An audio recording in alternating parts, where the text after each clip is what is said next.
My name is Brandon Bourne, and I'm an associate professor here at the University of Washington. I'm in the Department of Urban Design and Planning, and I'd just really like to welcome you all to the University of Washington and this fine, nicely renovated building, Architecture Hall, which is the home of the College of Built Environments. And one of the things that I'd just like to very quickly say before I turn over the mic is that the UW is not well known for being community engaged, and I think that that's unfortunate because there's a lot of things happening at UW, and I'm going to mention some of the departments that have helped bring Eric Holt-Giménez here. And I think if you know them, you know that all of them are actively engaged in working with the community, oftentimes directly towards social justice causes. And so hopefully we can continue the relationship that has been building between CAGJ, other social justice organizations, environmental organizations, and the university to really kind of bring larger messages of social importance to a wider audience. So I really do like to think of the UW as a home for engaged public scholarship, and tonight I like to think that we are delighted to be hosting a public intellectual in Eric Holt-Gimenez. Tonight's talk is sponsored both by the Community Alliance for Global Justice, as you probably well know, and the following units at the University of Washington. The departments of Anthropology, Comparative History of Ideas, Geography, Landscape Architecture, Latin American and Caribbean Studies in the Henry Jackson School of International Studies, the Program on the Environment, the School of Public Health and Nutritional Sciences Program, the School of Social Work, and my home, the Department of Urban Design and Planning. I'd just like to commend that wide number of interdisciplinary, tightly knit, and yet very diverse faculties for making this happen. And now I'd like to introduce a friend, an activist extraordinaire, and the executive director of CAGJ, the Community Alliance for Global Justice, Heather Day, to introduce our speakers.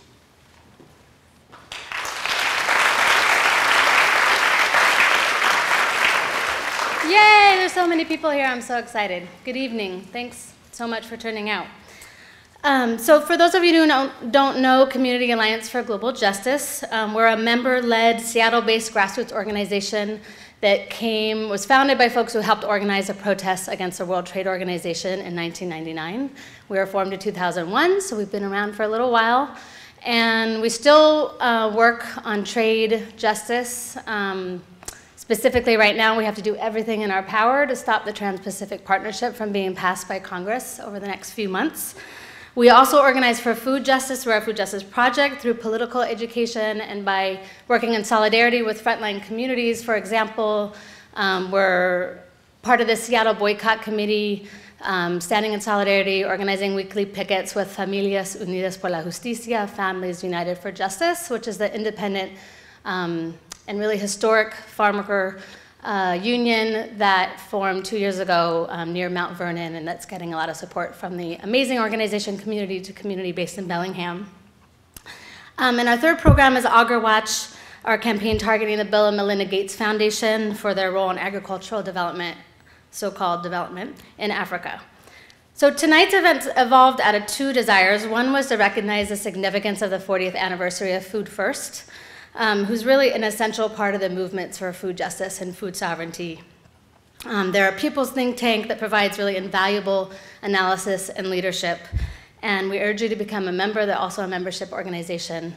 And just to give an example, when we learned that the Gates Foundation was promoting a new green revolution in Africa, we went to Food First, and of course they already were writing about it, and we learned about the early days where we sort of figured out what was happening from them, and it's gone from there. Our other goal tonight is to participate in the increasingly rich conversations happening in our state and of course globally, but really excitingly in our state around climate justice. So first I want to mention two specific things. One is the Gates Divest campaign that's demanding that the Gates Foundation divest from their $1.4 billion investment in major fossil fuel companies. And the Guardian newspaper is also doing this organizing, but they have a 5-year timeline. Gates Divest is a local branch, or they started independently actually, and their demand is that they divest by November 30th, which is the start of the climate talks. And we totally salute their organizing. They're doing great work. They got the former mayor on their side. They're doing creative protests, frequently outside the foundation, which we've done over the years as well. But we're really excited to have a great partner in pressuring the Gates Foundation. And we also really appreciate that you might have gotten our great new flyer tonight, that they welcome our addition to their message, that it's not enough to divest from fossil fuel investments in those big companies if the Gates Foundation wants to make a difference, because they are promoting agribusiness, and agribusiness is one of the greatest contributors to global warming and to climate change. So please, don't let the Gates Foundation off the hook. We have a fear that they'll be the good guy if they divest, and they certainly should not be allowed to be seen as a good guy or any greenwashing to come out of that if they were to take that action. The second thing is a statewide organizing being led by communities of color for climate justice and under the umbrella of a new coalition, the Alliance for Jobs and Clean Energy. This is an amazing development in our state, really, really important, and I'm so excited that we're able to ground the big analysis that Eric will give tonight in a specific local organizing being led. Especially, we're really excited to see the leadership of both Got Green and Community to Community in this work. And the executive director, Jill Mangaliman, is here to talk about that organizing after Eric. So we really appreciate Jill being here as well. So as a group focused on food sovereignty, our AgriWatch campaign takes our lead from our African partners, and as a whole, our organization takes the lead from the leadership of Global Organization of Peasants La Via Campesina, both of whom promote agroecology as a key climate justice strategy. And one of the groups we work with is ASFA, the Alliance for Food Sovereignty in Africa, and last week they released a statement calling agroecology the future of farming in Africa. So part of the purpose of this event tonight was just to be highlighting that work that's being done. And I just want to read a short part of their statement.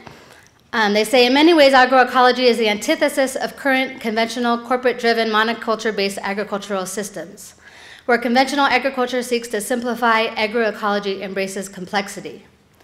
Where conventional agriculture aims to eliminate biodiversity, agroecology depends on diversity and builds upon it. Where conventional agriculture turns farmers into unskilled laborers, agroecology is knowledge-intensive, building on traditional agricultural practices with modern research and technology, strengthening the sovereignty of small-scale family farmers. Where conventional agriculture is based on one-size-fits-all fixes like GMOs, chemical fertilizers, and pesticides, agroecology provides local solutions to local problems.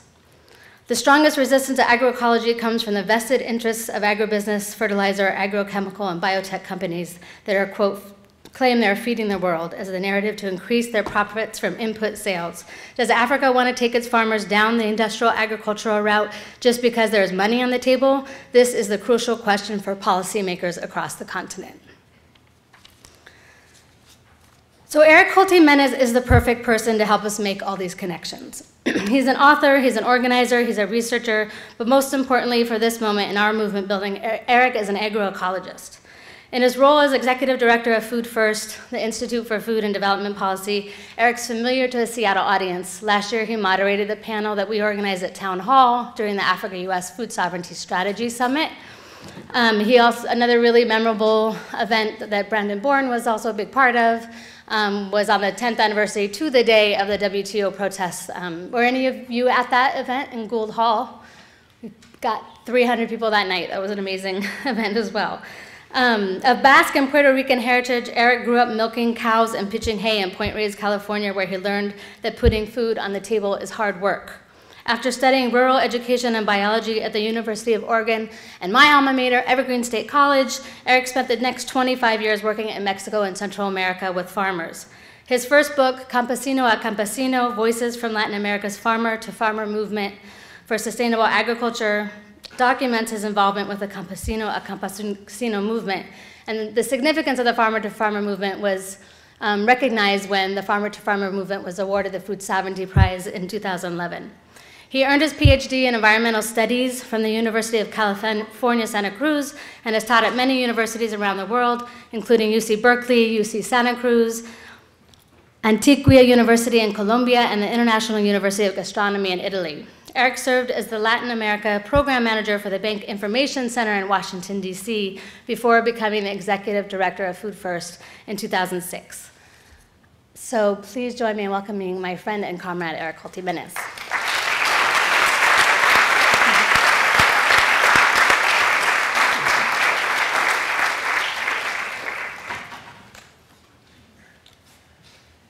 Well, thank you, Heather, and thank you, Brendan. I love coming to Seattle. I lived in the Pacific Northwest for a number of years. I mean, before I went to school at Evergreen, I lived on the San Juan Islands for a while. And I got here the other day, and I didn't know where I was because it was sunny and warm and pleasant, and now it's good old miserable Seattle again. I feel right at home. It's really an honor to be here. And because Food First is really about this, this connection between intellectual work and activism. And so it's no mistake that we're here at the University of Washington with a partnership with CAGJ and other activists. And I'm sure many of you in the room are students and activists and professors and activists and activists and activists. And that's what Food First, this is whom Food First tries to serve. We're a people's think tank. And we have been around for 40 years thanks to the people. We don't get money from foundations. We get a little bit of grant money from time to time, but we've stayed active for 40 years researching the injustices that cause hunger and what to do about it, amplifying the voices of the social movements, and trying to inform the general public thanks to individual contributions. People who give us anywhere from I'm not kidding, $5 a year, and then call on the phone and want to talk for half an hour about Food First, to maybe $5,000 a year or more. And we have around 5,000 to 7,000 supporters at any one time. And that's how we stay independent. That's how we get to set our own research agenda. And our research agenda, we make sure that it's accountable to the people in whom we believe. Tonight, I want to talk about climate, food, and race, challenges for the food movement. Some of you who have heard me speak before will recognize a number of the themes, but I really want to address, look at how our food system and our food movement and the inequities and the injustices of those also link with climate and the injustices that are taking place today around climate. I want to start with a story. So once upon a time, in a land not too far away, an enormous hurricane slammed into the isthmus. And it was called the Hurricane of the Poor because the 10,000 people who were killed were primarily poor people. They were primarily peasants, slum dwellers. The 3 million who were displaced were primarily peasants and slum dwellers. This hurricane was not the most powerful hurricane in the history of the region, but it was the most destructive hurricane in the history of the region. Damages were calculated above 13% of the region's gross national product. And the reason that it was so destructive was that the region had been made highly vulnerable over the last 100 years through deforestation, the expansion of industrial agriculture. Soils were exposed. Peasant farmers who had been farming on the bottomland had been pushed off to make way for industrial agriculture, had gone up into the hillsides and into the mountains, living very precariously. And of course, when the hurricane hit, they were washed down the hill. Except the farmers from this movement called Campesino Campesino. Because the farmers in the Campesino Campesino movement had spent about 30 years forging their own agriculture, farmer to farmer, doing their own experimentation, weaning themselves from chemicals and hybrids and from green revolution techniques, implementing very labor-intensive but extremely effective terracing and soil building practices. And when the hurricane hit and pretty much destroyed agriculture throughout okay, it's Central America. These farmers, their farms were not destroyed. The neighbors' farms were destroyed, but these farmers made it through. Their farms were resilient. Actually, their farms were resistant to the impact of the hurricane. And when everybody sort of dug themselves out and looked around, they realized the farmers still had a lot of food, and they were selling this food, and they were actually making some money because nobody else had any food. And they said, you know, we want to rebuild our region, but we shouldn't rebuild it using conventional agricultural techniques because they're too vulnerable. Look what's happened. They've been destroyed. We should use our agroecological techniques, our sustainable farming techniques. We should rebuild sustainably. But they knew no one would believe them. So they carried out a massive study in 3 different countries in Central America, where they measured the impact of the hurricane on their farms and then on their neighbors' farms. So it was a comparative study between agroecological farms and conventional farms under the exact same conditions across the entire isthmus in conditions of low, medium, and high impact from the hurricane. 2,000 farmers participated, most of whom were illiterate. Took about 3 or 4 months to pull this off. There were about 100 teams that worked together. These are all the spots where they made observations. And there were about 40 non-governmental organizations and farmers' organizations that participated in this tremendous research, popular research mobilization. And when the data came in, it was overwhelming. The agroecological farms, that's the A up there, had fewer landslides, had more topsoil, had less erosion, had more vegetative cover, had fewer losses, actually made some profits, managed to conserve more soil and water. Every single one of the indicators, the agroecological farms from these farmers won. They published in peer-reviewed journals. They called the ministries of agriculture and the ministries of foreign cooperation together in great conferences in each of the capital cities. They presented their work. Everybody applauded, and they made their case. And it was a scientific case. They said, look, let's rebuild Central American agriculture. Let's rebuild it sustainably. We know how to do it. We've proven it. You haven't believed us for 30 years, but here's the proof. We are more sustainable, and we can teach everybody else, and it'll be cheap. And everybody applauded and said, okay, look, we're going off to Spain. We'll be back in a few months with a plan for Central American reconstruction. And when they came back, farmers looked through the plan, and they couldn't find the campesino movement. And they couldn't find any reference to sustainable agriculture or agroecology. In fact, they couldn't find any reference to agriculture at all. The plan for the reconstruction of Central America after Hurricane Mitch was to abandon these farmers, to abandon the peasantry. They figured the richer farmers would be able to refinance their own reconstruction. But they weren't going to help the poor farmers refinance anything, rebuild anything. They decided what the poor farmers had to do was they had to move to the Pacific Plain, where they were going to set up a whole chain of sweatshops and infrastructure so that Central America could enter the global economy by selling manufactured goods and cheap clothing. And in one fell swoop, do away with their peasantry and enter into the modern world.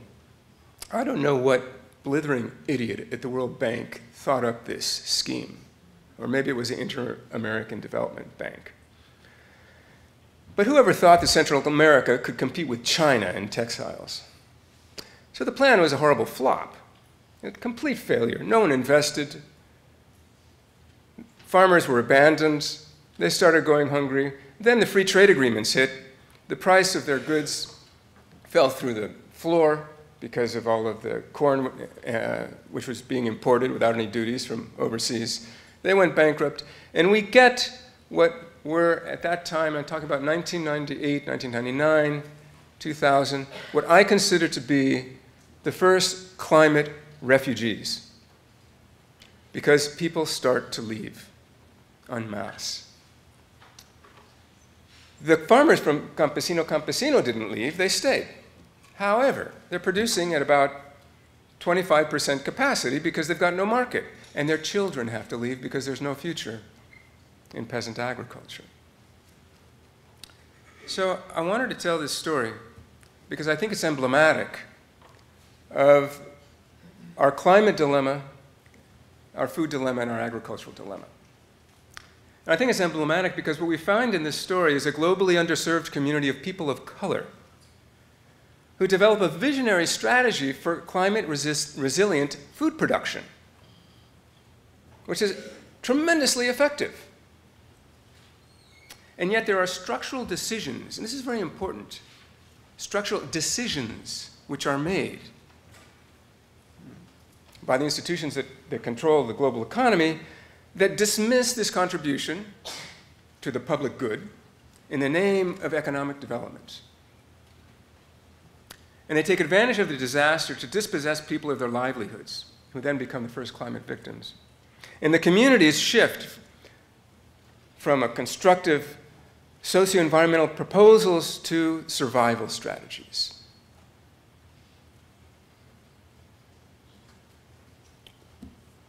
So, they should have had a climate action plan, and they should have had a food action plan. Luckily for you, you do. Seattle has a climate action plan and a food action plan. I found them online. Take a look. They're not so bad. Unfortunately, they don't relate to each other at all, but that's okay because from what I hear, no one's paying attention to them. But they're there, and you could use them. I think they're very important because, as you can see, what failed for Campesino was precisely this engagement in the public sphere to determine the future, to determine policy, to determine reconstruction, to determine how people are going to face the hazards of climate and the imperative of producing food. And luckily, in Seattle and in the United States and in California, where I live and I'm from, we have a very vibrant food movement, and we're really proud about it in California. We're sort of insufferable in that way. We're like Vermont, you know. We think we're really something with our food, but then so does Portland, and I think you guys kind of do too. And you should. I mean, there's all kinds of things happening which are extremely important. You know, the farmers markets and school gardens and farm-to-school programs, food hubs and CSAs, organic farming, urban farms, locally grown stuff. You know, it's bursting out all over. This is really important because we have such a terrible food system. We want to replace it with something. But if we're as concerned about people as we are about our food, we can't ignore the fact that we have a racialized food system. And you can start by realizing that 1 in 7 people in this country is food insecure. California, we're the most productive agricultural state in the Union, has over from 11 to 13% of food insecure people. So do you, actually. And who are these food insecure people? Overwhelmingly, people who are food insecure in our country are people of color. African American, Latino, Islander. These are the people who are food insecure twice as much as our Anglo populations. And not only are they food insecure, they suffer the highest rates of diet-related disease. Now, you probably all know this. You may not know that most of the people, that the highest levels of food insecurity and diet-related disease are in the food sector. Those people who pick the crops, process the food, cook the food, might even serve the food, but mostly they're in the back of the house, are people of color and have the highest rates of food insecurity. And we did studies in New York and in San Francisco, and we find that restaurant workers have the highest rates of food insecurity in the Bay Area, and that this is correlated with how fancy the restaurant is. The fancier the restaurant, the higher the food insecurity. Think about next time you order arugula. Now, this parallels the global situation because globally, 1 in 7 people are food insecure. And yet, we talk about the poor as being food insecure, poor countries as being where we have food insecurity, right? And yet here in the richest country in the world, we reflect the levels of food insecurity worldwide. And of course, Bill Gates is convinced that he's going to be the one who finally brings the green revolution to Africa, and he's going to save Africa from hunger. If Bill Gates was really concerned about hunger, he would be working in Asia and the Pacific, because that's where most of the hungry people are. So why is he working in Africa? Well, the simple answer is, the generous answer is, because Asia and the Pacific already had a green revolution, so it clearly didn't end hunger. So we can't talk about that. We'll talk about Africa not having had the green revolution, and that's what's going to end hunger. Fact is, we've been producing 1.5 times enough food for every man, woman, and child on the planet for decades. And this green line, which you see there, is food production per capita. That's 12% per person per year. Keeps going up and up and up, and you can take this back several decades. That means each one of us, doesn't matter how many people are born each year, everybody who's born gets 12% more. And we all get 12% more, theoretically. But because of those blue diamonds, which are absolute poverty, you get the orange dots, which is undernourishment. Because the problem is not that we don't have enough food. The problem is not scarcity. The problem is people are too poor to buy the food. And who is too poor to buy the food? Farmers. Farmers are too poor to buy the food. The hungriest people in the world are farmers. 70% of the world's hungry are farmers. And 70% of those are women. And those women happen to produce half of the world's food. So the people who feed half the planet are going hungry. And these people happen to be people of color. So you begin to see how our racialized food system is structured in on a global level. At the time of the famous 2008 food crisis, where prices skyrocketed and 1 billion people went hungry, we had actually, that was record hunger. We'd never had 1 billion people go hungry before. We also had record harvests. We'd never produced so much food as in 2008. And there were record profits for Archer Daniels Midlands, Monsanto, Cargill, Syngenta, General Foods, Walmart, Safeway, Tesco, you name it. The monopolies who dominate our global food system. So they were making record profits at the time we had record hunger around the world.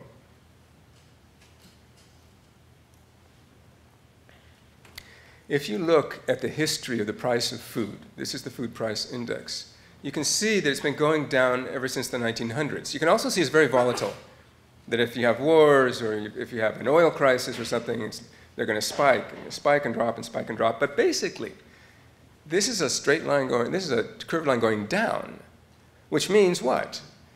The price of food is going down all the time because we're producing too much of it.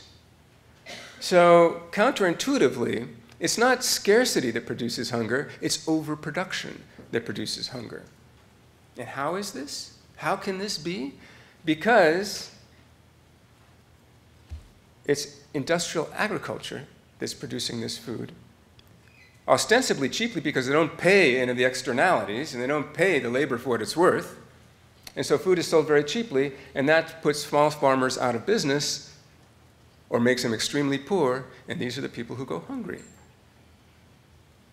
So the increase in industrial production of food is what causes hunger.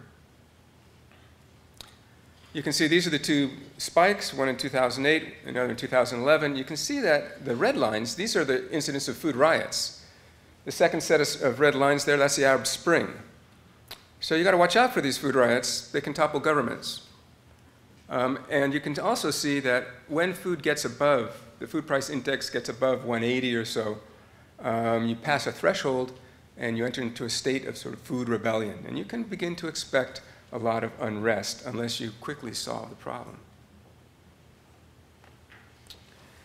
A lot of talk about why this happened, these spikes. I'm not going to get into the details of it, except that there was, as the price of food began to bump up a bit because of agrofuels made grains scarce on the market, because of the low value of the dollar, because so much food was being channeled into feedlots and whatnot, because the price of oil went up, and so since our food travels something like 2,500 miles from producer to consumer, the price of food begins to go up. But then when Wall Street gets a gander of this, they begin to bet on the price of food, and they pump the price of food up. And speculation basically sends the price of food higher than anything we've ever seen in the history of capitalism.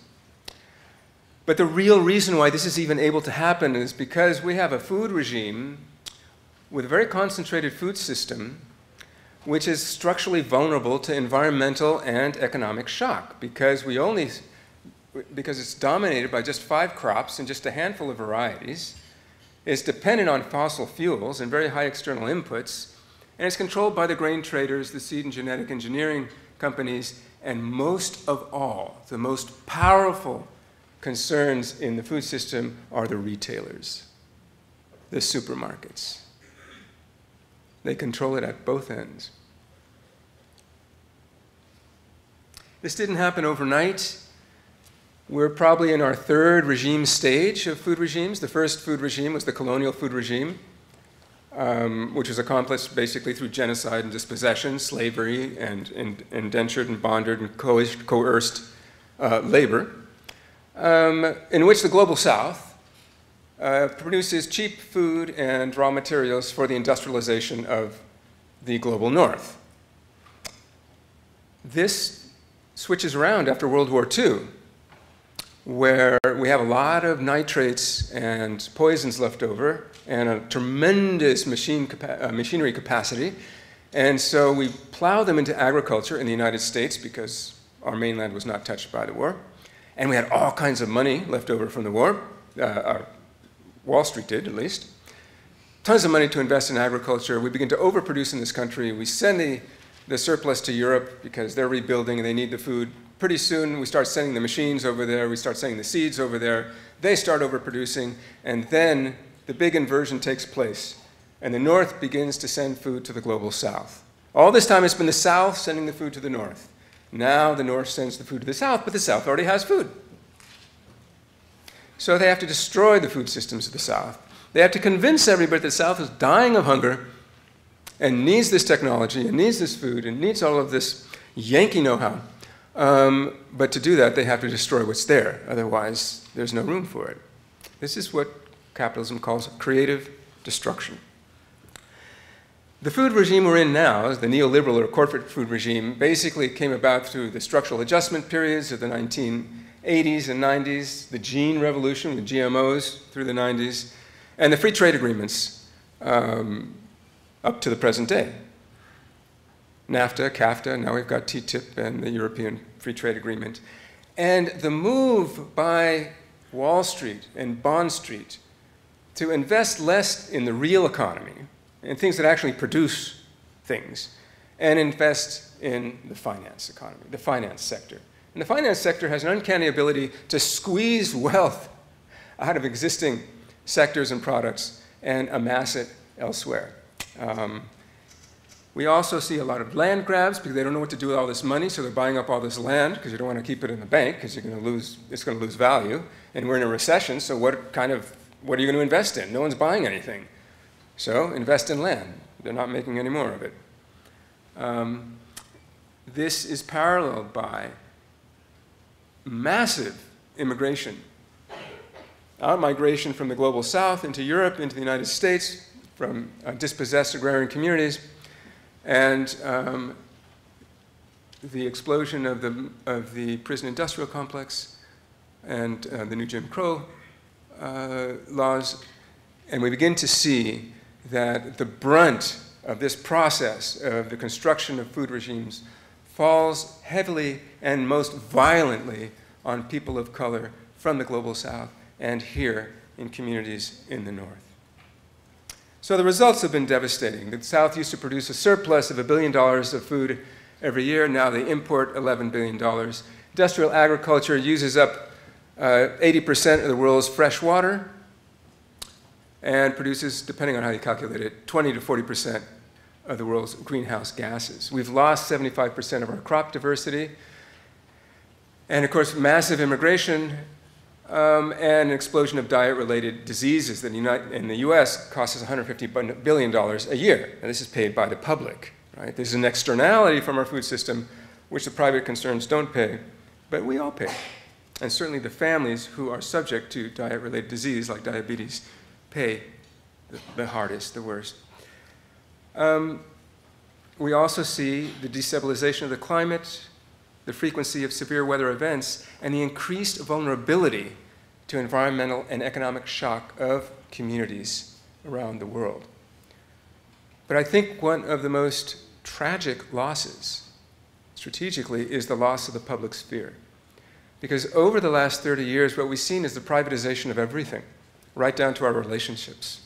So those social institutions which used to protect us from the volatility of the market, which used to protect us from the volatility of the climate, which used to ensure that we were fed, we were educated, we were housed, not just government, also community organizations as well, social organizations as well, have all been destroyed. And this is why you see the rise of violence in so many poor communities, because these institutions are under such strain from globalization, which is what this process is commonly referred to. So it's not, we shouldn't be surprised to see an explosion of police violence and murders of young black men and women by police departments around the country. Given that all of these institutions, including our local government institutions, have been defunded and hollowed out and disintegrated. And this is precisely at a time when we need our public sphere more than ever before to deal with the problems of our food system and of climate. So I'd like to say that I think that the corporate food regime has this overlaps and has an analogy with the corporate climate regime, particularly because of its dependence on petroleum, but not just that. And I think that if we look at industrial agriculture as a major contributor of greenhouse gases, deforestation, species extinction, global warming, and we look at the GDP, you know, GDP and global warming kind of go hand in hand. The better your GDP, the worse your global warming is going to be. That's sort of how capitalism works. But these are all correlated. They're all going up. You know, agriculture is the major source of land use change today. And this is agriculture for soybeans, you know, and for palm oil, not necessarily for food that people eat. It's for animals and for cars. But this is where you begin to see the inextricability of the climate crisis and the food crisis. And of course, the hazards of the corporate climate regime are well known to all of us, I'm sure. As the temperature goes up 1 degree, 2 degrees, 3 degrees, we begin to unleash a series of hazards across the globe. And they don't fall evenly, of course. They fall unevenly. But what's important to understand about climate hazards is that they can become climate disasters. And they become disasters if the population, which is subjected to the hazard, like a hurricane or like a drought or a flood or a heat wave, is vulnerable. If the population subjected to the hazard is not vulnerable, then you don't have a disaster. You just have a lot of rain, or it just gets really hot. But nobody dies. Nobody has to immigrate because you're resilient.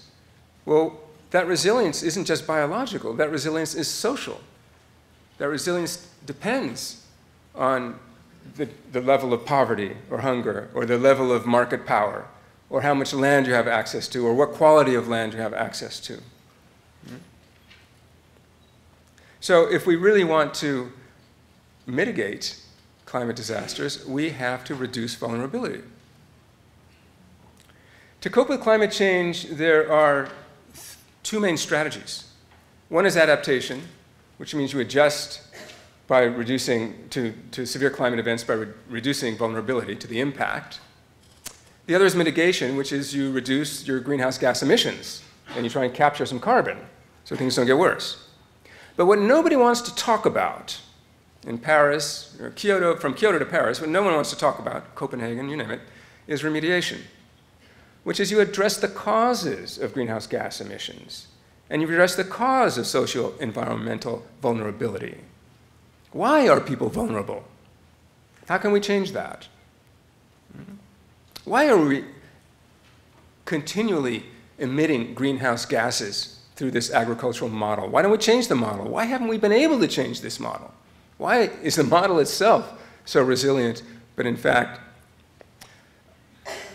society is not? So people don't sit around with their arms crossed. They stand up and fight. And we have a very vibrant climate justice movement. And I think the climate justice movement, at least in the United States, has grown from the environmental justice movement, which grew from the civil rights movement, very much addressing the environmental justice concerns of poor communities continuing to be overly polluted and contaminated, and now having to address the worst effects of climate change with the least amount of resources to build their resilience.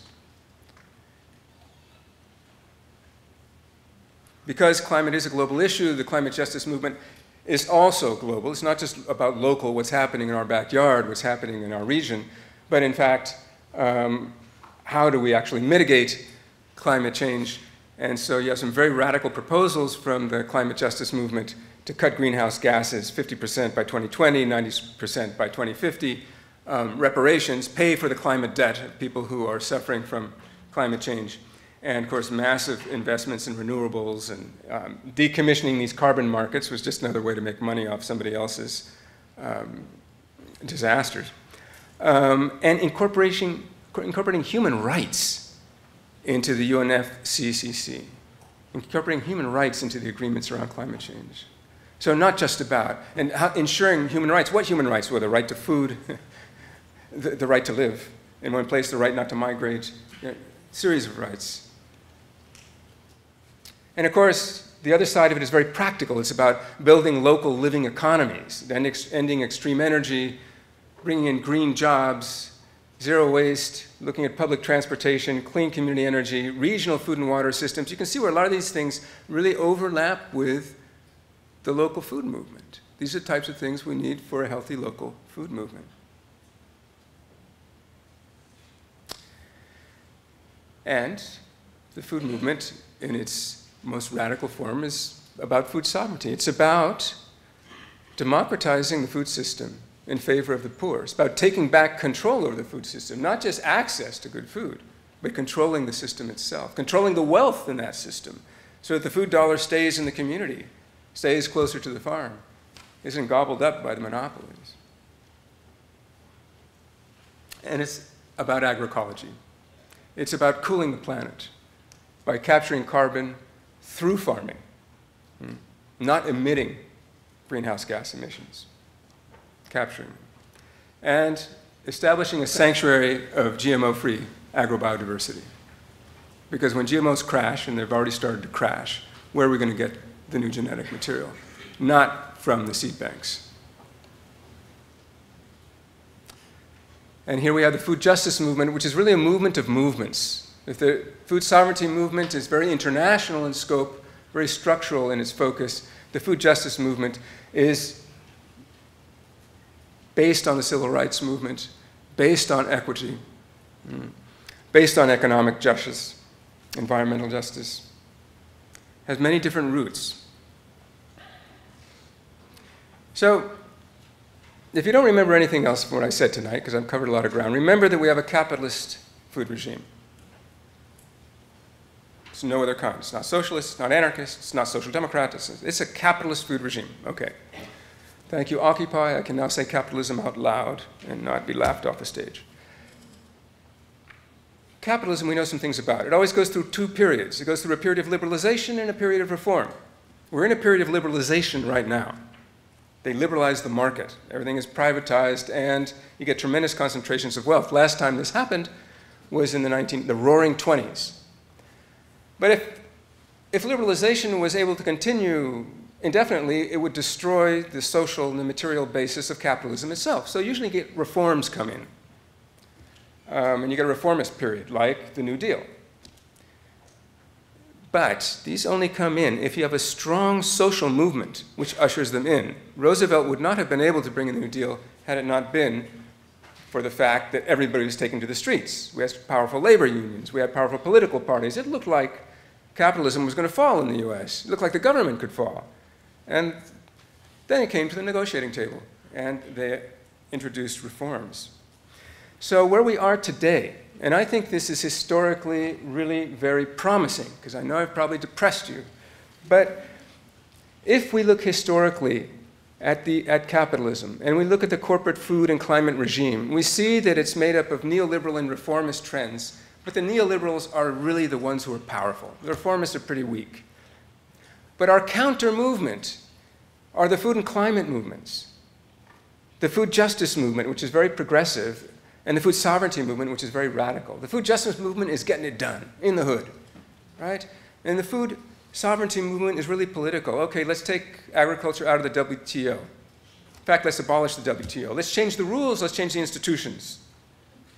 Otherwise, these great things that the progressives are doing don't stand a snowball's chance in hell. So the challenge is, can we build strong alliances between the progressives and the radicals, powerful enough to usher in reforms, to create the political will within the regime to usher in reforms, to scare them enough that they bring in reforms, because they don't do it until they're scared shitless. Pardon me for saying regime.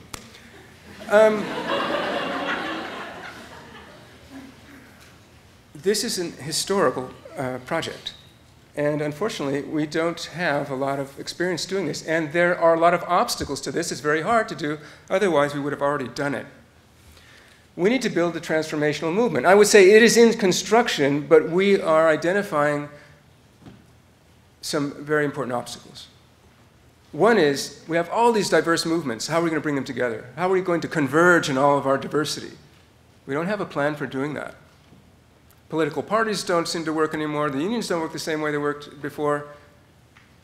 Things are very different today than they were back in the 30s. We've got to somehow bring these different groups together. We need to repoliticize a lot of these social movements because many of them become depoliticized. Why? Because the old politics stopped working. Capitalism moved on. So people gave up.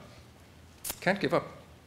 We need to build these strategic alliances, and we need to overcome the historic divides, the things that keep us apart. And I want to say, I think that racism is one of the main things keeping us apart. And of course, sexism, and of course, classism. But I think that we've just got racism so embedded within the structures of our food movement and within the structures which produce climate change, that if we don't address racism, we're not going to be able to build a powerful movement. We're not going to be able to bring about the changes that we need. Why is it so hard? Well, for one thing, internalized oppression is devastating. And for another thing, white privilege is too.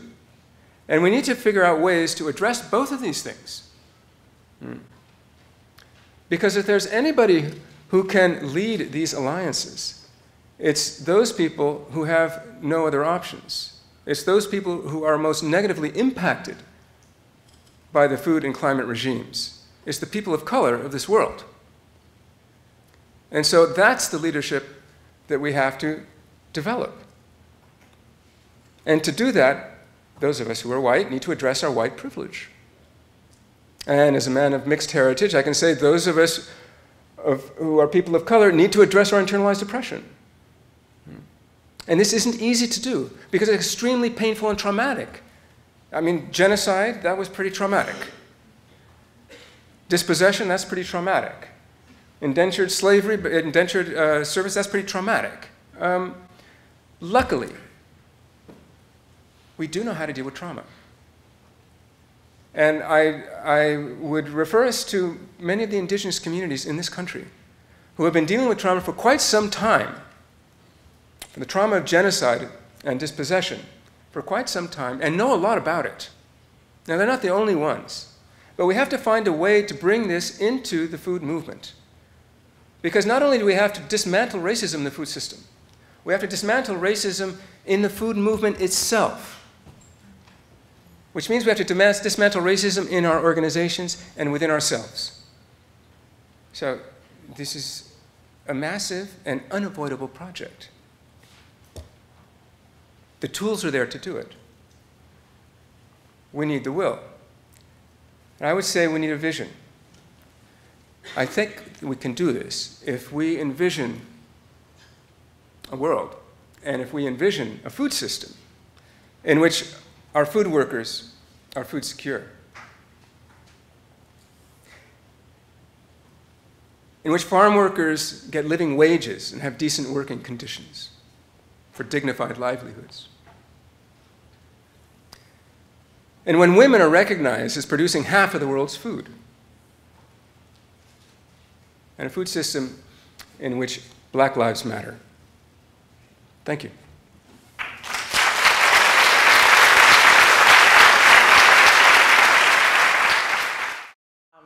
My name's Jill Mangaliman. I'm with CAGJ UW. I'm their executive director.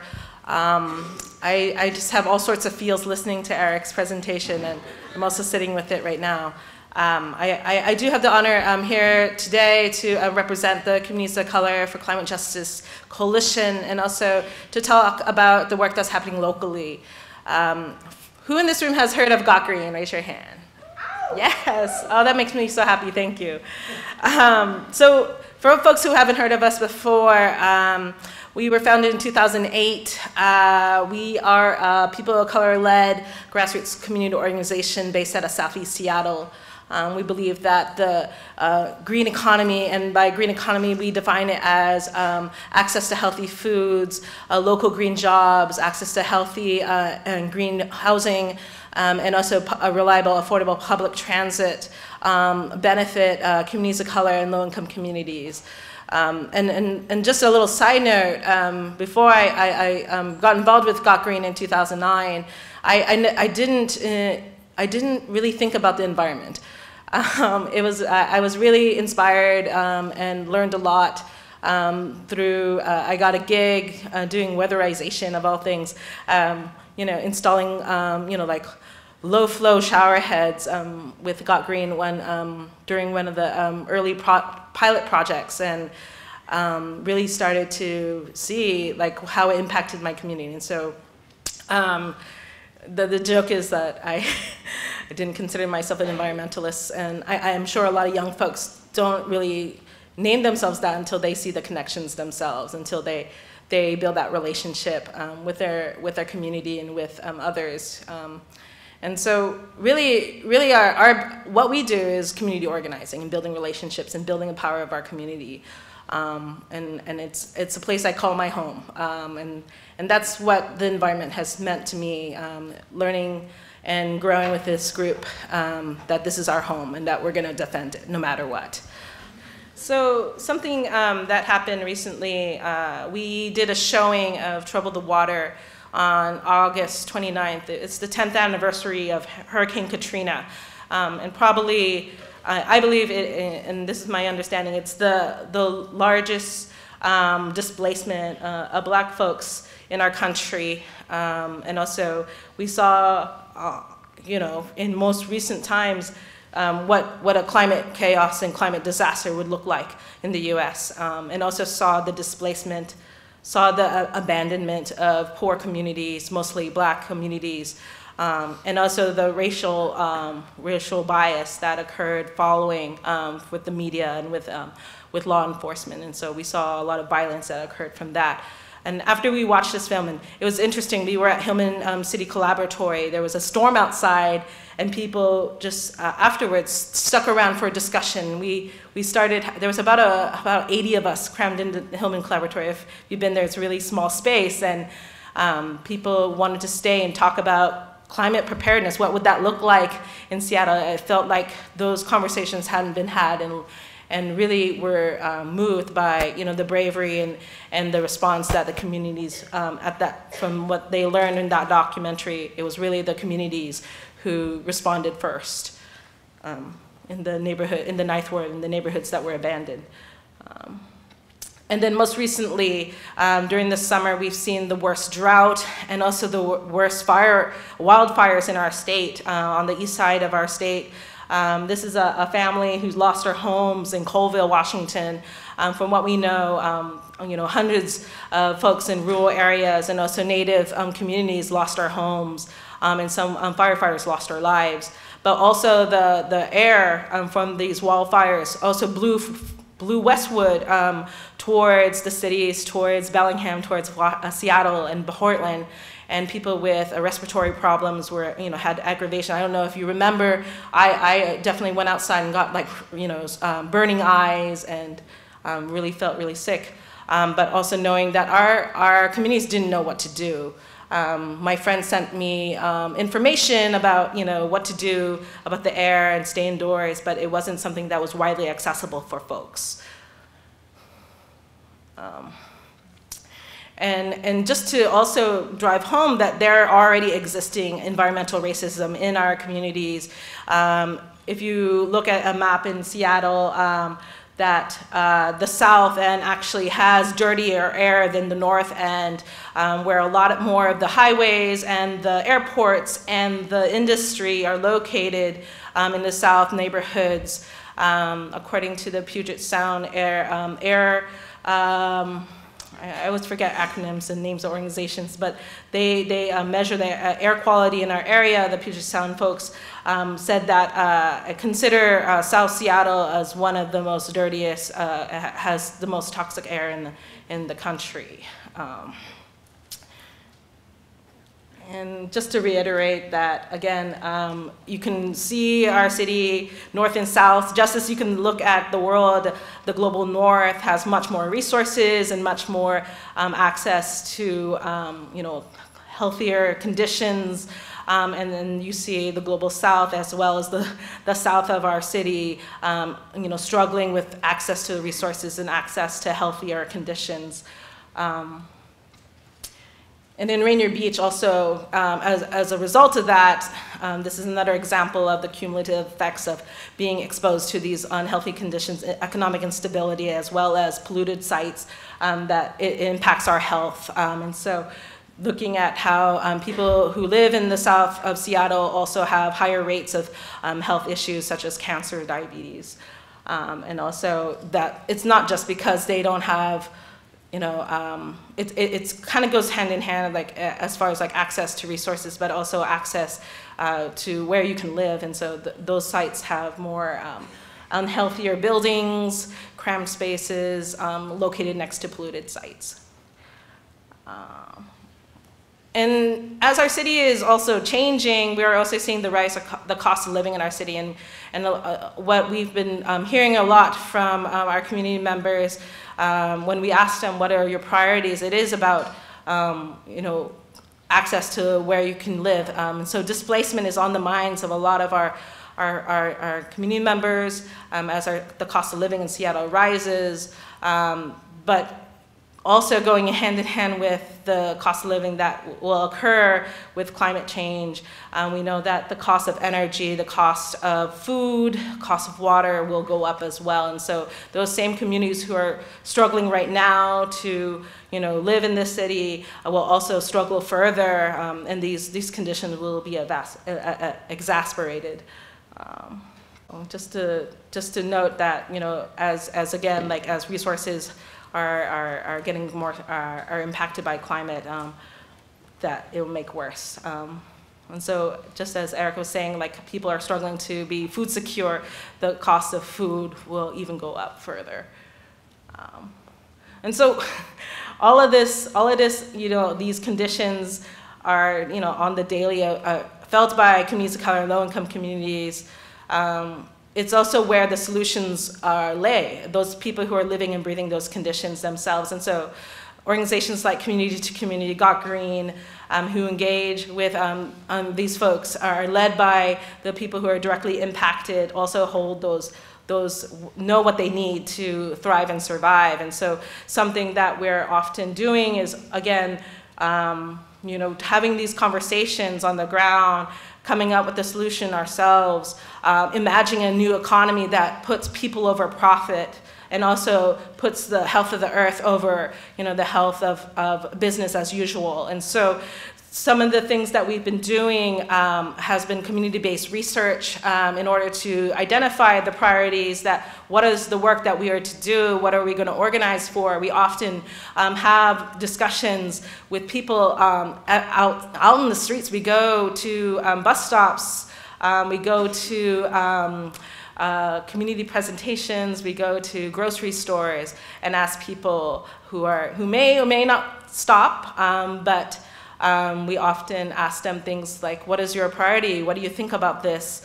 Our first community-based research was Women in the Green Economy in 2012, where we interviewed 212 women of color in South Seattle, and they identified that access to healthy foods 2-to-1 was a priority of theirs. And the main barrier for them, it wasn't that because they didn't know, it was because they couldn't afford it. And so from there, we formed grassroots leadership of women to basically fight for healthy food dollars in their community. And so from there, again, how do we, again, identify what are the things that our community needs and wants. And also something that we've been learning more and more about, how do we say no to false solutions, things that aren't going to make our community strong and healthy. And so really having a lot of discussions around things that are presented to us, and learning about what are the impacts on us, and really making sure that information is readily available for our communities to make those decisions. And so false solutions, we had a People's Movement Assembly over the summer at C2C in Bellingham, and really started to break that down. What are things that are not, such as carbon markets, such as reforms that don't address the root causes of poverty, of the conditions in our community. So I'm also here as a representative of this coalition, Communities of Color for Climate Justice. And it was, I was thinking about that last slide where we were showing the different places where, organizations fell, and I was thinking our Got Green's kind of way over there, but there is a necessity to work together with other organizations and not just try to do things alone. There is something about growing a movement with other organizations. And so last year, I had the opportunity to sit down with other organizations who work with communities of color, who hold racial justice values and economic justice values, not your usual players in the environmental movement. Sit down and say, what would climate justice look like for us? And so groups included Community to Community, Puget Sound Sage, El Centro, De La Raza, Washington Can, One America, and also Latino Community Fund. We sat down and we're, okay, so what does this look like? And drafted together some principles that we would present to the mainstream environmental movement. And so these are those principles from last year. And we, since then, been able to get 50 other organizations led by people of color or serving communities of color to sign on to these principles. And have the Coalition Alliance for Jobs and Clean Energy to adopt these principles as well. So they are to center, any climate policies should center equity, ensure that the benefits are benefiting communities of color, low-income communities, and workers, and making sure that there are co-benefits, not just environmental benefits, but also economic. Demand accountability to big polluters who put toxins in our environment, and create access to clean, renewable energy, and build our relationship with the land and the community. And together with this coalition, have spent this time since July engaging with different communities who may not also see themselves as environmentalists, and making those connections from their daily lives, why this is important, doing educational discussions, surveys, workshops, meetings, just getting that out there to folks so that this isn't an issue that leaves people behind, but also involves the input from our communities. And this is a picture from our Green-a-thon we have every year, where we train volunteers to go door to door and give out free stuff and also talk to people about what's going on in the community. It's kind of fun because you get to see folks just have a good time. I used to think that canvassing was really stressful, but when you're giving out free stuff, people get really excited. And also something that's really important is that we stress on the difference between equality and equity, and knowing that there isn't going to be a one-size-fits-all solution to any kind of policy, that there isn't going to be a silver bullet that's going to correct all the wrongs of the past, and that we really do need to listen to what communities need. And so when we talk about even like the discussion around climate preparedness, what do communities really need or really want? And when you think about like, well, what are our options? And just giving one option may not be enough. And so again, like really taking the time to have those discussions now before, again, it's too late. And I think right now, and actually those climate action plan and the food action plan, we've been able to, Got Green, been able to read some of them and try to engage with them. But yeah, there's a lot of stuff in there that needs to be implemented, and I think that it also needs to be grown, and I think the more people who are reading them, the more it will be more holistic, because again, it's only according to who gets to see it and who gets to use it. And so I do think that there are many, many great ideas and solutions out there. We just need to figure out a process to incorporate them.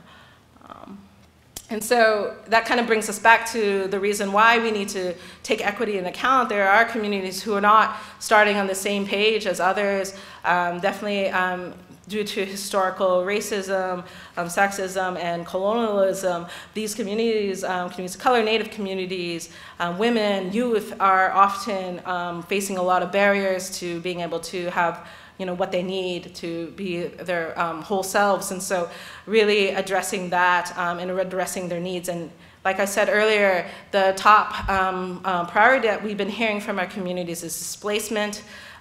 We did another survey just recently, our climate justice survey. Our top one was displacement, and then our second one was around food. So again, although those are not surprising to me, it just reiterates how important it is to engage more and more people, because they may not make those readily connections that it has something to do with climate change or economic inequality or the rising costs of our city are all linked. It really is having those discussions with people and bringing that science to the sidewalk so that folks understand what's happening to them, and creating that space for them to dialogue about it. Going the other way. Again, I talked about this already, but access to local healthy food has been a really a big priority in our organizing when we talk to our community members in the South Seattle. We've also been able to build a relationship with community to community over the years, and farm workers, showing solidarity with them. Because building this connection between the urban and rural has been key, because it's not just about us getting our food, but our food has to be also picked by healthy workers who are treated with dignity and respect. And bringing that conversation to our communities has been really important in our growth of understanding our food system, and really valuing the food that we get at a table. Our latest win was the Fresh Bucks, and how we increased dollars at farmers markets, but also moving beyond just buying our food, but also meeting and learning about the conditions of farmers and where the food is coming from. Access to local green jobs. This has been an ongoing project for Got Green, but has also been incorporated in our work at the Communities of Color for Climate Justice Coalition, ensuring whatever benefit happens from any kind of policy, that people are getting to work and being able to also be participants of a new economy but really, especially those who have been underemployed or unemployed historically. Target local hire was passed into law earlier this year. Thank you. And we're hopeful that that model will be also transferred to other sectors, to other areas, just ensuring that the people who live in the community are able to work in that community, as well as people who have been displaced be able to move back and set their roots. Let's see. I do want to end actually with a couple of things before I read this awesome quote. I had the fortune of learning about the environmental justice movement this past year and beyond. Last year, I had the opportunity to go to Richmond, California for the Our Power Campaign's conference. Met a lot of members of Grassroots Global Justice and the Climate Justice Alliance, and really realized that environmental justice isn't just about trees or isn't about this hole in the ozone. It really is about our communities and building a wide movement. And so Got Green was able to join GGJ this year, Grassroots Global Justice, and have been working together with C2C on growing that movement here, an intersectional movement that just doesn't address one thing, but addresses the many conditions and issues that are happening in our communities, and really looking at what is happening and how are we going to move beyond just one-off solutions and false solutions. And so one thing that we're also doing is demanding justice at the COP talks in Paris. We have a couple of representatives who are going to partake in the civil disobedience there. But I wanted to read the demands of the Grassroots Global Justice frontline communities. 1, to establish mandatory, not voluntary emissions cuts at the source. 2, leave fossil fuels in the ground. 3, reject fracking, nuclear power, carbon markets, and other dangerous technologies and false solutions. Strengthen the inclusion of human rights, and particularly the rights of indigenous peoples, and support community-rooted solutions, including regional and local economic structures that support the production of renewable energy. I'm hopeful that folks can also join in that movement and lend your names to this petition that will be carried off to Paris. And I will pass that around.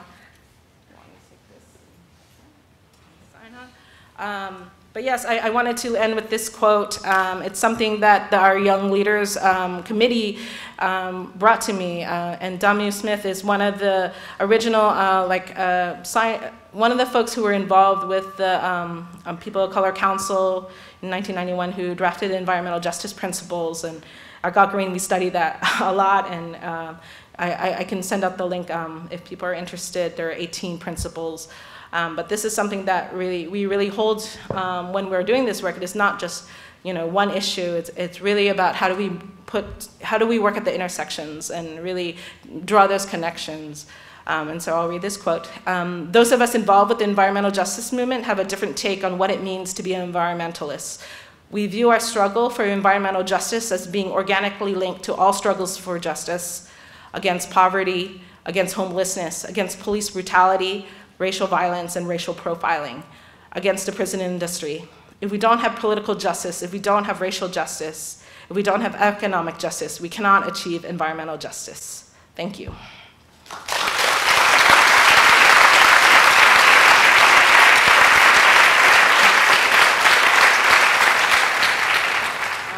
So the question was, in the chart, the food justice and food sovereignty were separated.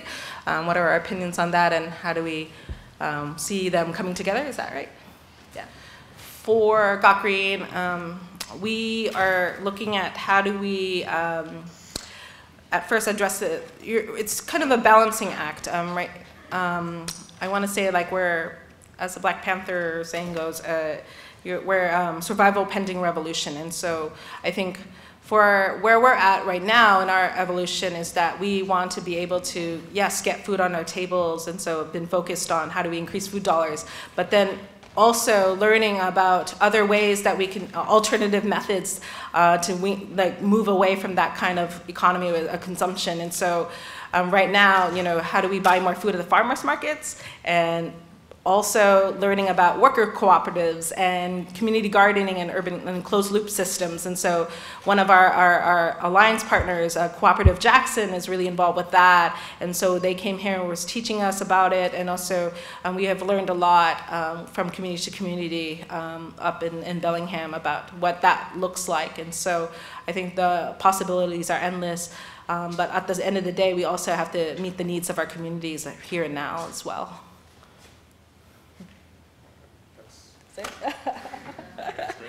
Thank you. The other question around alliances. Right now, I mean, Gakrin has, I have to say that we've been mostly working locally for the last few years, and this is the first time we've joined a statewide and also a national alliance. In the statewide alliance that we're part of, there's the Communities of Color for Climate Justice, which has organizations like, just as I said earlier, community organizations serving communities of color, but also that is in itself a caucus within the, we have joined the Alliance for Jobs and Clean Energy, which is an even broader statewide coalition. And so normally I often hesitate to join such broad coalitions, especially when, you know, we're a little grassroots organization based out of Southeast Seattle. However, I feel this time has been different in that we've been able to be seen as partners and have our, and be brought in the beginning stages of the process versus where in historically smaller organizations or communities of color have been brought in as an afterthought or, hey, let's tack on equity. And so I feel hopeful about this process and that we are actively influencing the policy at this time and really are working, you know, to build relationship and being listened to. And so I think it has resulted in a different outcome so far. Like, it's really have been about, you know, I think that the folks in the room have learned from past mistakes and are really trying to address historical conflicts and historical racism that has happened in these kinds of coalitions. And so really are challenging past tendencies. And so as long as I feel like the Communities of Color Climate Justice Table has been really, has had a different process experience than before. Yeah.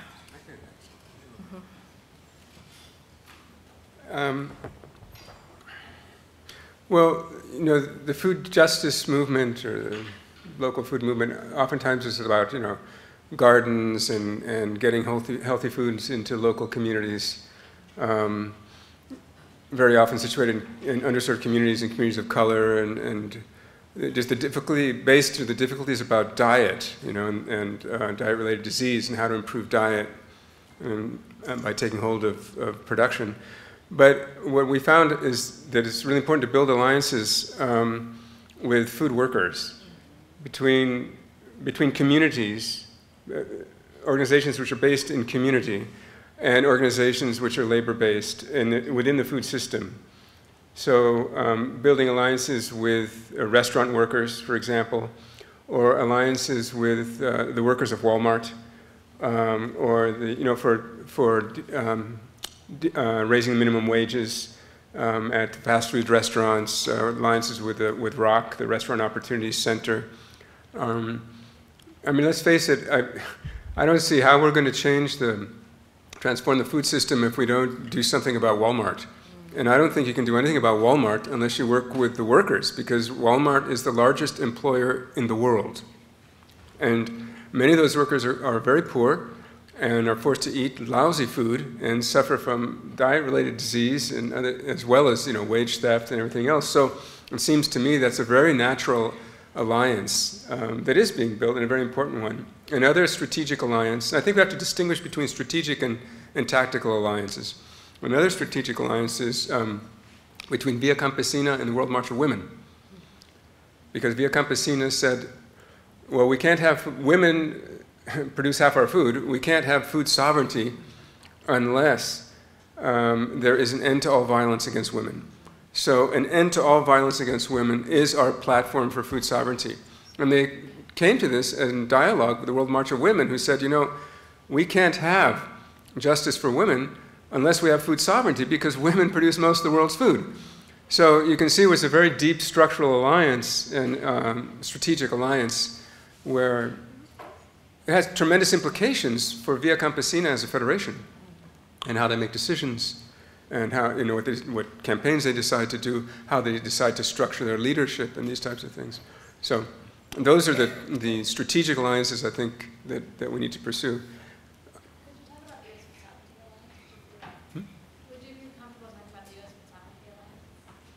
Well, I think the U.S. Foods. Yeah, so here's the flag of the U.S. Food Sovereignty Alliance. We both belong to the U.S. Food Sovereignty Alliance. And the U.S. Food Sovereignty Alliance was started at the height of the food crisis to figure out, you know, what can we do immediately on the issue. And it was mostly NGOs. It was mostly non-governmental organizations which started the U.S. Food Sovereignty Alliance. And it was those who could afford to fly to Washington on their own dime for the first meeting.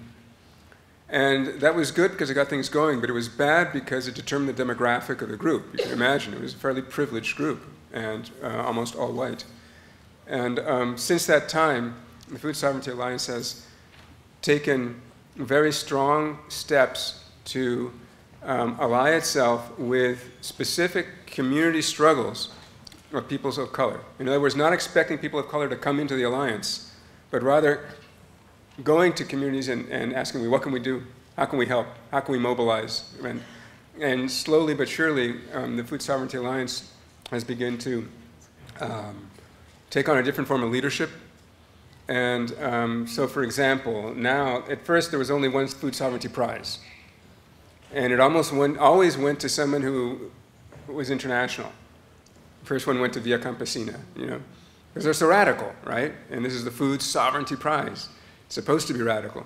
And then we decided, you know what? We have to do two prizes.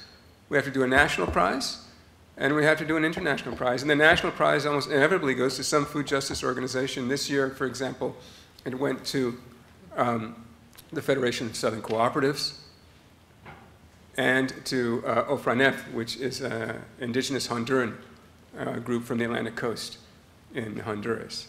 So we're splitting the prize now. And I think it's reflective of the changes which are taking place within the Food Sovereignty Alliance. Mm-hmm. This one about slaughterhouses, yes. I could answer the food strategies one. And so definitely food stamps, EBT, were never meant to be a long-term solution. They were always a solution that was meant to weather people through the storm of, you know, unemployment. And so it's always been a Band-Aid.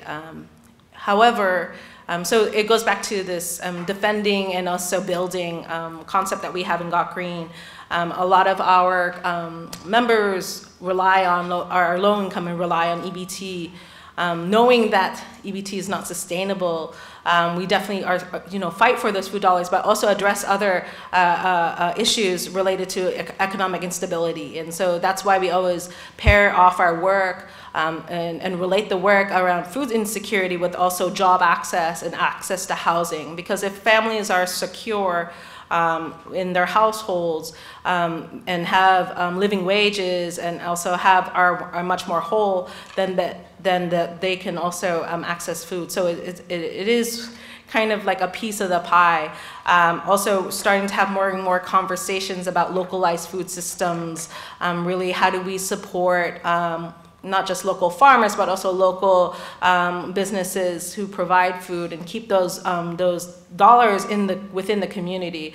I believe there's a lot of studies that show when small businesses and local businesses are thriving, that it also bolsters up the community as a whole. And so we're really interested in learning about, you know, cooperatives and how do we, you know, keep those resources within the community. But also our communities aren't there yet either. We did work on the ground in Skyway to have conversations about the food desert. And we presented different ideas to, do you want a food cart? Do you want another farmer's market that failed? Oh, you know, would you like another one? And just kind of like, what are some other ideas out there? And ultimately, a majority of the people said, I just want a grocery store that I can go to after work. And so really it is having, you know, the conversations, what do you want, but also what are the things that are possible. And in order to get there, we have to build relationship and do the community building, relationship building necessary to get there and vision hard beyond food stamps. Yeah, I mean, the whole supermarket question is key. And what we have to realize is that the supermarkets are heavily subsidized, the chains.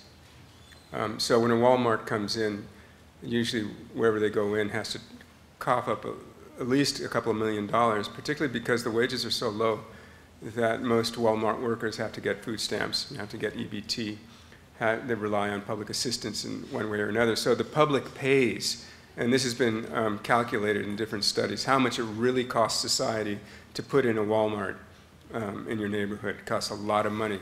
And what also tends to happen is very often they're given incentives, tax incentives, and paid money to come in and whatnot.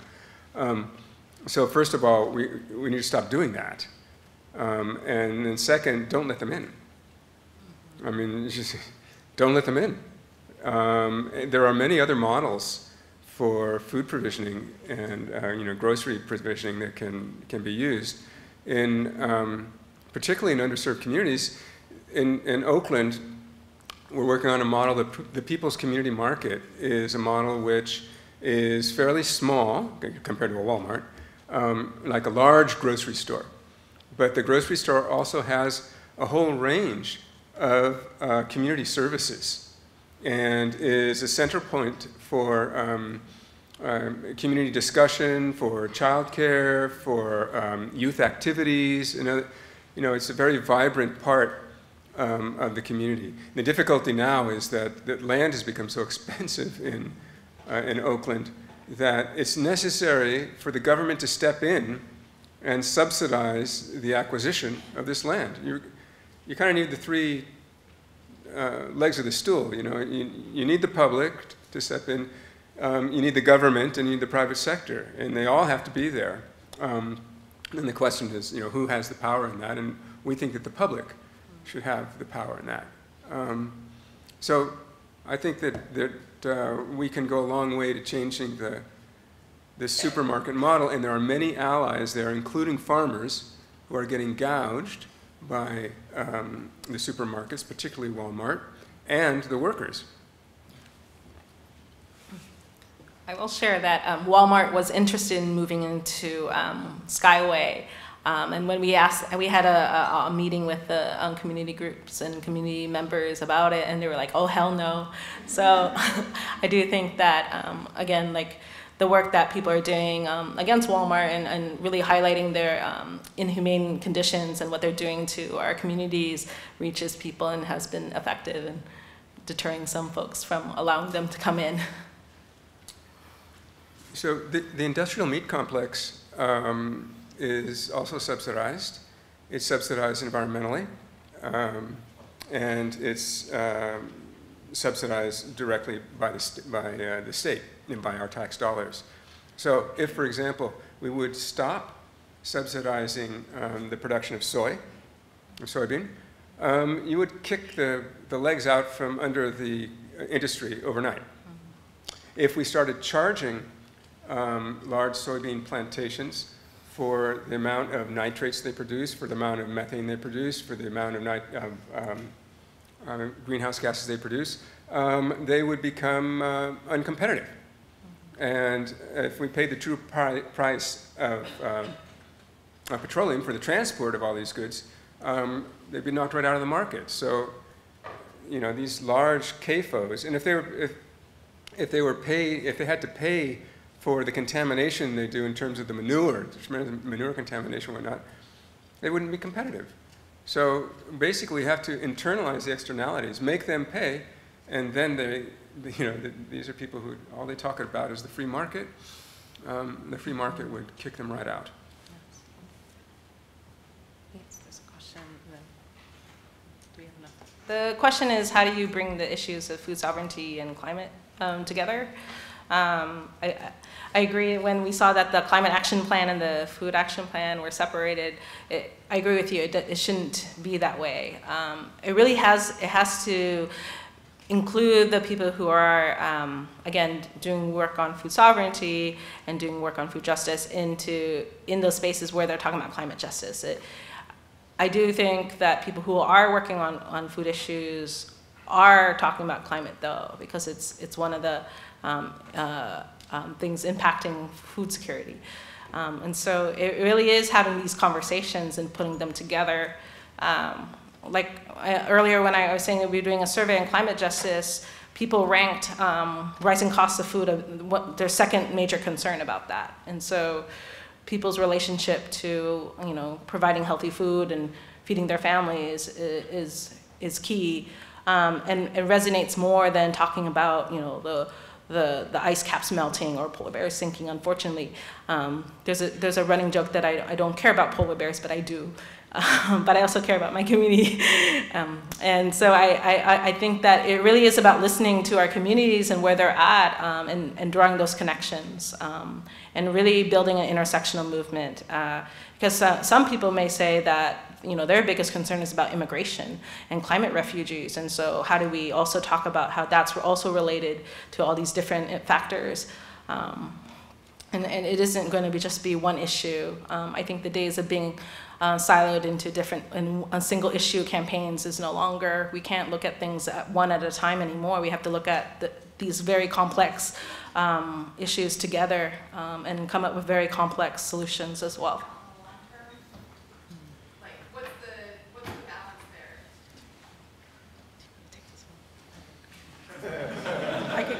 I have many thoughts on this one.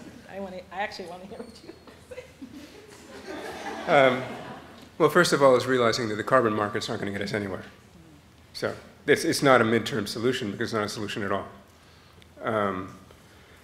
So that's, once we realize that, then we can begin to talk about, so how much carbon do we have to reduce?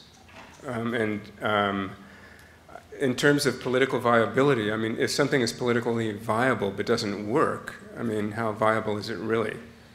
And the other downside of carbon markets, aside from the fact that they haven't worked, is that the potential for dispossession and displacement through carbon markets and through offsets. And so that only exacerbates the other problems that we have. So I really don't think that we have that much time to search for middle ground solutions, quite frankly.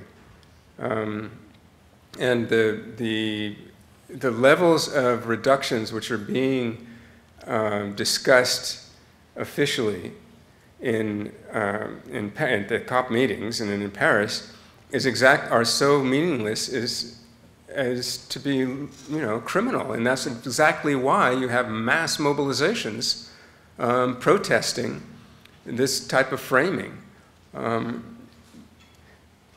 Why do we have to accept that the market determines everything? As long as we accept that, I think we're doomed. Because the market is only going to work in one way. And we don't have time to make those types of adjustments. So I'm sorry if I don't have a mid-solution. I don't think there is one.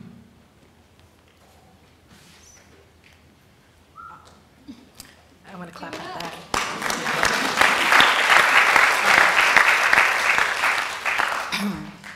Yes, I agree. Basically, too long communities of color, frontline communities have been sacrificed, compromised, and it's going to take drastic actions to undo all of that.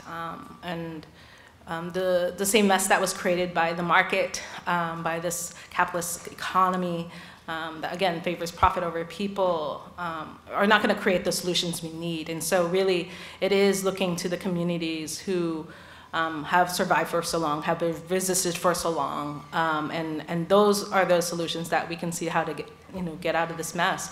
And I just want to end with when I went to Richmond last year, and met with the people who were living next to the Chevron refinery, they told me how they fought so hard against cap and trade in California, and really were still fighting to this day, and just also warning me that it's coming to Washington State and that we also have to do the same, because that would, you know, undo a lot of the work that's already being doing to be resilient. And so really listening to the communities who are being directly impacted, listening to those who are struggling the day-to-day in those conditions, those workers whose risks are, those health risks they are facing in those jobs.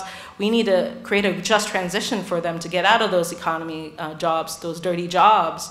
And so really it is about creating a new economy again, and not replicating those very systems that got us here in the first place.